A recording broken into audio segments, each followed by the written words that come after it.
All right, fifth graders, so if you remember, on the pages before the pages that we have to read for today, pages 18 through 23, the previous pages we talked about how the Earth's crust moves during an earthquake and the damage that can result from that. If you remember the picture of the fence that was like split in half, and then we saw the fires. If you want to go ahead before you listen to me read pages 18 through 23 and skim through the pages, you could go ahead and do that.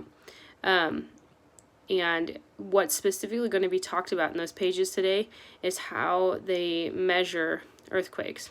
So before you start the reading, or before you start the listening, I guess, because you get to listen to me read it before you actually get to read it yourself, I have the essential questions here that I want you to be thinking about as you read, okay? How do readers use both literary and informational text to increase their understanding of a topic? So if you remember, literary is usually fictional text, something that you would read for entertainment, and informational text is usually going to be your nonfiction text, things that you're reading to learn something specifically.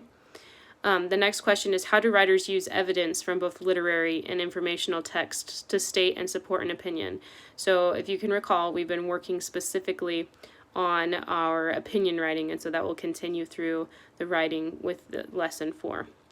So in this lesson, as I said, we're going to be talking about how learners can compare and contrast details and then give examples from the text to better understand those specific details.